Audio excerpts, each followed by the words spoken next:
Salut Internet. Qu'est-ce qui se passe avec Concorde? Concorde est en train de bider. Pas juste de bider un petit peu, mais de faire un des plus gros bids qu'on n'a jamais vu de toute l'histoire de Sony, je pense.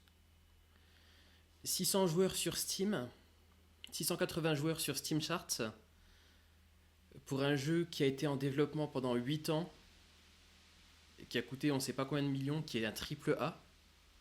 Je crois que c'est du jamais vu. Je crois pas qu'on ait déjà vu un aussi gros bid de toute l'histoire de Sony. Mais c'est normal. C'est normal. C'est normal parce que Concorde, c'est pas un jeu qui a été fait avec l'objectif de révolutionner quoi que ce soit, d'être un bon jeu, de partir sur une idée originale, de l'explorer jusqu'au bout. Il n'y a pas d'idée créative derrière en fait. Il n'y a pas de direction, il n'y a pas d'idée claire de ce qu'on veut faire, de ce que les développeurs ont voulu faire. Il n'y a pas une image. Voilà, ça, c'est ce qu'on a en tête. Les mecs qui ont commencé à développer The Last of Us, Uncharted, Metal Gear, n'importe quelle franchise, Dark Souls, ils savaient très exactement ce qu'ils voulaient faire dès le début quand ils sont rentrés dans le game. Ils se disaient, voilà, ça c'est l'expérience de jeu qu'on aime, voilà les jeux auxquels on aime jouer, et on va essayer de faire ça en mieux. On va essayer de faire mieux que ça. Concorde, c'est pas ce genre de projet. Quand on voit Concorde, on voit Overwatch avec une esthétique des Gardiens de la Galaxie. Le développement de Concorde a commencé en 2016. Ça veut dire qu'en 2016, à l'époque du lancement d'Overwatch, il y a des exécutifs chez Sony qui se sont dit on va faire le prochain Overwatch. Ok, ok, on peut faire le prochain Overwatch, mais pourquoi on veut faire le prochain Overwatch? Est-ce qu'on a regardé Overwatch, on a joué à Overwatch et on a aimé ce jeu et on s'est dit ok, il y a un truc qui sont en train d'oublier, il y a un truc qui font mal, on peut faire mieux, on va faire mieux qu'Overwatch. Si ça avait été ça, l'idée fondatrice derrière Concorde, le jeu qu'on a sous les yeux, ce serait pas du tout la même chose. On aurait un jeu qui serait peut-être beaucoup plus intéressant, peut-être beaucoup plus novateur, révolutionnaire même sur certains aspects, mais c'est pas ce qu'on a. Ce qu'on a, c'est un jeu qui est très exactement calqué sur Overwatch, parce que Overwatch a fait de la thune. Overwatch a super bien marché. Et donc c'est un clone d'Overwatch. Et c'est un clone d'Overwatch qui a pris 8 ans à développer, qui arrive complètement après la guerre. La tendance est passée. Qui a envie de jouer à Overwatch aujourd'hui? Plus personne. Les hero shooters, c'est fini. Valve est en train de développer Deadlock. Deadlock, ça ressemble à un hero shooter, mais c'est plutôt un MOBA en réalité. C'est plutôt un MOBA, donc comme League of Legends, Smite, tout ce qu'on veut.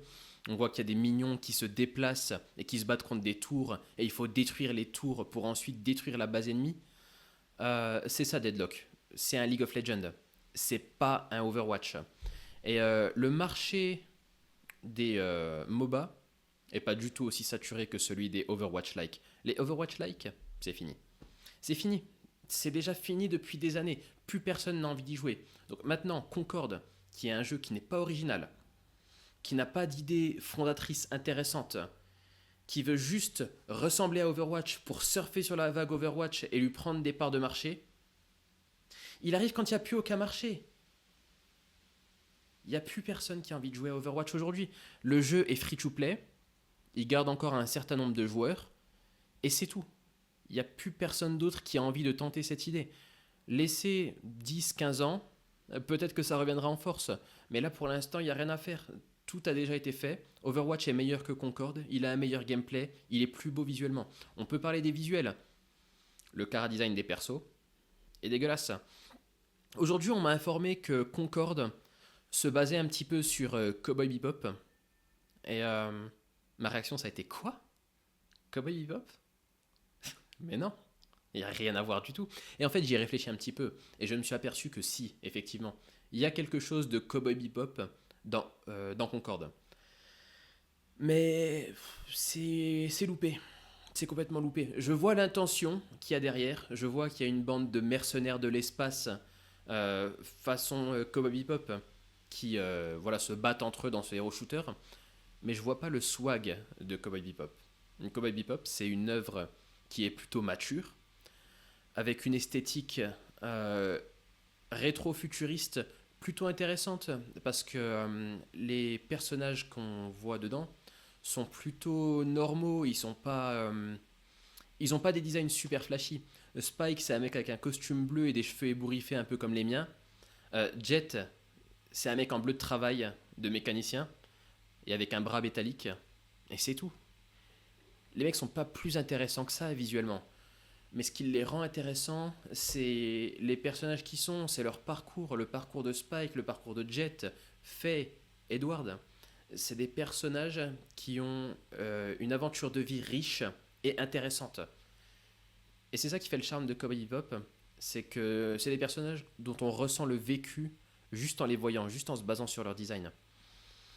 Concorde ne capture pas ça, l'œuvre n'a aucun style, l'univers, c'est les gardiens de la galaxie. Il n'y a rien d'intéressant dans Concorde. Et donc, un jeu qui n'est pas novateur du point de vue du gameplay, qui n'a pas un univers intéressant, qui n'a pas de personnages intéressants, et qui arrive 8 ans après la guerre, ne pouvait que être un bid monumental. La seule chose que je me demande, c'est pourquoi est-ce que Sony n'a pas annulé Concorde. Donc là maintenant ce qui va se passer, c'est que le jeu qui n'est pas free to play, qui est payant, Overwatch 2 est free to play, Concorde est payant, 40€. Ce jeu va faire un bid monumental, il a déjà fait un bid d'ailleurs, il est lancé à l'heure actuelle, personne n'y joue. Il va passer free to play parce que finalement il n'y aura pas le choix. Et dans un an les serveurs vont fermer. Et Firewalk va fermer ses portes, le studio derrière le jeu va fermer ses portes, et des centaines de développeurs vont être licenciés. Et la réaction face à ce genre de nouvelles, c'est toujours est-ce qu'on doit se sentir désolé pour les développeurs? La très grande majorité de la presse jeux vidéo va vous dire oui, c'est malheureux ce qui leur arrive, ils perdent leur emploi, c'est pas eux qui ont décidé de se retrouver dans cette merde. Il y a des tonnes de développeurs qui sont certainement très compétents dans les équipes, des level designers, des cara designers, des personnes qui travaillent, je sais pas, à la musique, les effets visuels, tout ce que vous voulez, et qui sont très bons dans leur job. Et ça, j'en doute pas un seul instant. Mais il y a aussi des personnes qui sont très, très, très mauvais dans ce studio. Il faut dire la vérité. On dit toujours que les développeurs sont très bons, qu'ils sont très compétents, c'est la fleur de l'industrie et tout ce qu'on veut. Mais j'y crois pas. J'y crois pas. Dans quelle industrie est-ce que tout le monde est bon, tout le monde est super performant, tout le monde est génial, tout le monde mérite toujours son boulot? Je sais pas, vous avez déjà travaillé dans un bureau, vous? J'ai travaillé dans un bureau. Et la moitié des personnes qui étaient là-dedans ne méritaient pas leur salaire. C'était des branleurs qui venaient juste faire leurs heures, qui pointaient le matin, qui sortaient le soir le plus tôt possible et qui faisaient le minimum de travail possible pour ne pas être licenciés. Alors moi je veux bien croire qu'il y a des personnes qui sont super talentueuses derrière Concorde. Mais vous n'allez pas me faire croire que tous les employés de Firewalk sont excellents, que c'est des as, que c'est des chefs, ce que vous voulez. En fait ce qui se passe, c'est que le studio est comme tous les studios de développement actuels pour des jeux AAA, beaucoup trop rempli.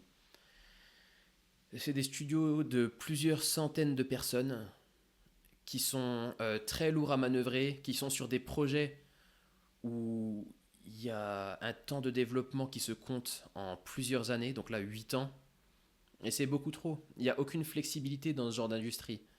Et c'est pour ça que les studios licencient à tour de bras, parce que c'est pas possible d'avancer avec autant d'effectifs et de faire des jeux avec des aussi gros budgets. En fait, pour payer autant de salariés, pour payer des aussi grands studios, il faut des jeux qui cartonnent à chaque fois. Des jeux qui cartonnent, c'est-à-dire des dizaines de millions de ventes. Et c'est pas réalisable. C'est pas réalisable. Un jeu comme Concorde de base, il aurait difficilement pu être rentabilisé, même si ça n'avait pas été un bid. Et maintenant que c'est un bid, la fermeture du studio, elle est garantie. Et c'est pour ça, les studios peuvent pas continuer de fonctionner comme ça. Ils peuvent pas continuer d'avoir des effectifs aussi énormes. Ils peuvent pas continuer de mettre des budgets aussi gigantesques dans leurs jeux. Et c'est pour ça, d'un point de vue individuel, oui, c'est dommage pour les développeurs qui perdent leur travail. Mais il faut comprendre que c'est nécessaire et qu'il n'y a que comme ça que l'industrie pourra aller de l'avant. Donc en résumé, Concorde est un bide, Firewalk va fermer, les employés vont être licenciés et c'est une très très bonne chose.